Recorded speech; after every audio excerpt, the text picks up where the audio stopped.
Every year, some company announces it has solved long-duration energy storage, and every year, power grids remain dependent on lithium-ion batteries, capable of sustaining supply for only a few hours. The promises are similar: lower costs, more safety, more autonomy.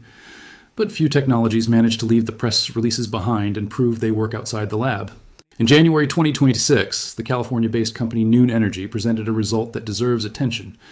According to the company, a modular system, roughly the size of a shipping container, supplied energy for more than 100 hours.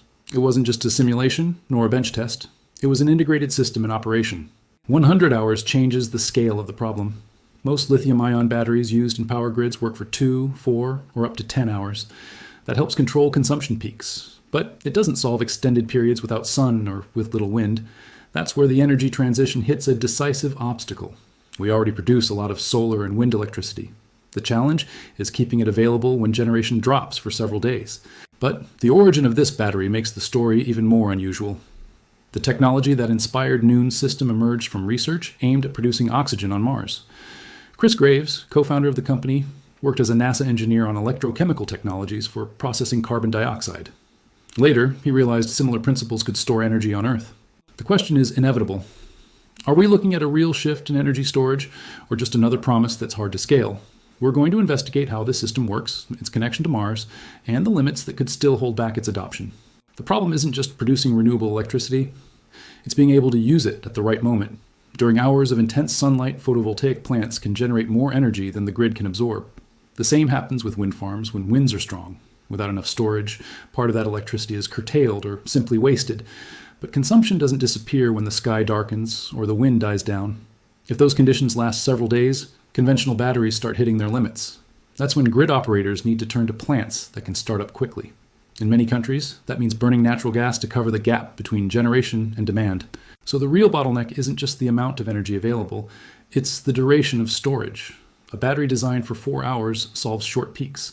A technology capable of operating for more than 100 hours faces a different problem: getting through entire days of low renewable generation. And that requires a completely different architecture. To understand where this idea came from, we need to go back to a NASA mission. The project is called MOXIE, short for Mars Oxygen In Situ Resource Utilization Experiment. The equipment traveled to the Red Planet aboard the Perseverance rover and was designed to demonstrate something essential: producing oxygen using resources available on site. That oxygen wouldn't just be for astronauts to breathe. The biggest consumption would happen when leaving Mars. A rocket needs fuel, but also an oxidizer to sustain combustion. In a reference crewed mission, roughly 25 tons of oxygen and about 7 tons of fuel would be needed to launch the vehicle back into space. Transporting all that mass from Earth would make the mission much more expensive, heavier, and more complex.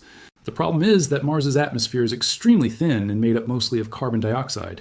There's no molecular oxygen in sufficient quantity to collect directly, but there is CO2 in relative abundance. That's when the decisive question arose: could this gas be pulled from the atmosphere, its components separated, and oxygen produced right on the planet? MOXIE was built to prove it could. In practice, MOXIE worked like a small oxygen factory installed on the Perseverance rover. First, the device drew in the Martian atmosphere. The gas was filtered, compressed, and heated to about 800 degrees Celsius.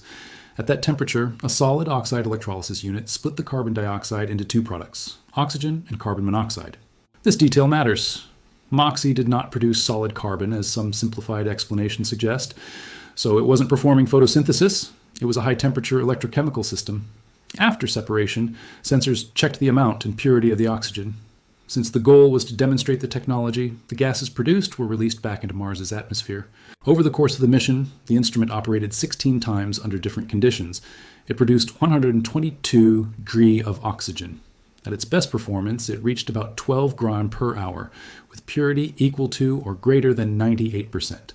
That's still far from the tons needed to supply a crewed mission. But the goal was never industrial-scale production. It was to prove the process would work on another planet, under extreme pressures and atmospheric conditions. And it worked. But there's a decisive difference between manufacturing oxygen on Mars and storing electricity on Earth. To understand that connection, we need to look at what happens when a similar electrochemical process is designed to run in both directions. The connection to Earth isn't about copying MOXIE directly. It's about drawing on experience with solid oxide electrochemical systems. These devices operate at high temperatures and can convert electrical energy into chemical energy. In certain architectures, they can also run the reverse path That's the principle Chris Graves decided to explore. In New Energy's system, carbon dioxide doesn't act as a free source of electricity. Energy has to go in first. During charging, surplus electricity from solar panels, wind turbines, or other sources powers the electrochemical process. That energy is then preserved in the form of chemical products capable of reacting again later. When the grid needs electricity, the process is reversed. The reaction releases electrons that travel through an external circuit and return to the system as usable electric current. Nothing here violates the laws of physics. The battery doesn't create energy, it doesn't get electricity just by capturing CO2. It converts electrical energy available at one moment and in one form into another. The real challenge is repeating this cycle thousands of times. While controlling high temperatures, energy losses, and material wear, that's exactly where Noon's approach starts to stand out. Noon Energy was founded in 2018 to turn this principle into a long-duration storage system. During charging, surplus electricity enters the electrochemical block. The system uses carbon dioxide in a high-temperature process that converts part of that gas into solid carbon. This material then functions as the chemical medium where the energy is stored. At the same time, oxygen is released. When the grid needs to recover that energy, the process runs in reverse. The system draws oxygen from the air and channels it to the electrochemical cell. At this stage, the stored carbon reacts with the oxygen again. The reaction recreates carbon dioxide and releases electrons. These electrons can't pass directly through the solid electrolyte, so they're forced to travel through an external circuit. It's this ordered flow that produces the electric current sent back to the grid. The carbon dioxide formed during discharge can be reused in the next cycle, so it operates within a closed chemical loop. This also rules out a common but incorrect interpretation. The battery does not permanently remove CO2 from the atmosphere. It captures the gas during one stage and releases it during another. The similarity to photosynthesis only goes so far. A plant uses carbon to produce sugars, while Noon's system uses solid carbon to store energy and then oxidize it again. The goal isn't to produce oxygen, it's to shift electricity across several days. Noon's system is divided into three main components. The first is the power block, which handles the conversion between electricity and chemical energy, and determines how much power the system can take in or deliver at any given moment. The second is the charge tank, which during charging receives the carbon-rich material produced by the electrochemical process. The third is the discharge tank, involved in the stage where stored energy is converted back into electricity. This operation creates an important advantage. In a conventional battery, increasing duration generally requires installing more complete cells. In Noon's architecture, power and capacity can be sized more independently. To deliver more energy at once, you enlarge the power block. To store energy for more hours, you mainly expand the amount of material and the volume of the tanks. This could reduce the cost of systems designed to run for several days. This is where the claim gets more ambitious. According to Noon Energy, its battery uses about 1% of the critical materials required by equivalent lithium-ion systems. Instead of relying mainly on metals like lithium, nickel, and cobalt, the chemical storage uses carbon and oxygen, more abundant materials. The company also claims the complete system can be 2 to 3 times smaller than an equivalent lithium-ion installation. Compared to flow batteries and gravitational systems, it could take up an area 20 to 200 times smaller. But the number that stands out most is the cost.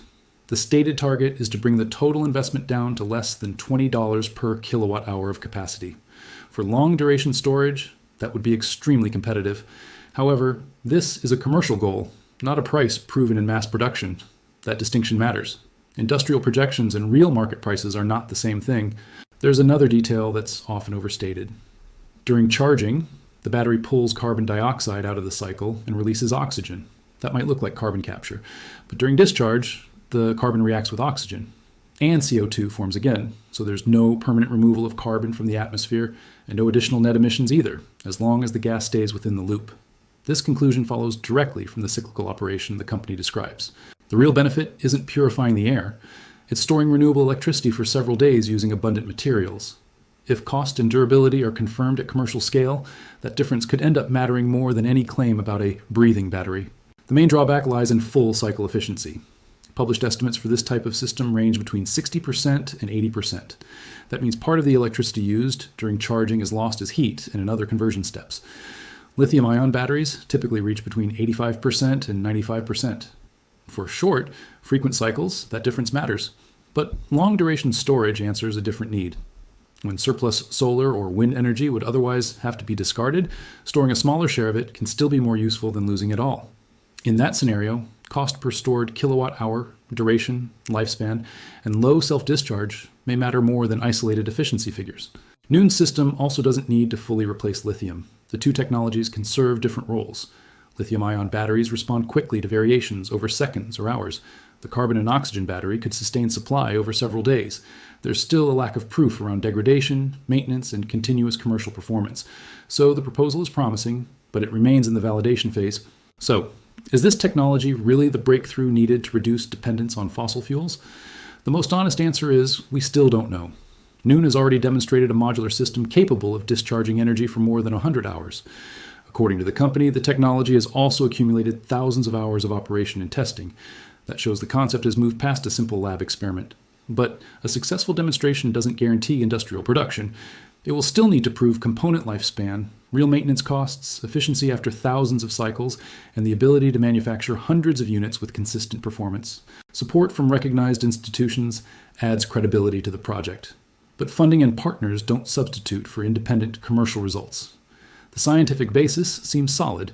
The architecture also addresses a real problem that conventional batteries don't solve economically: storing energy over several days. The biggest test starts now.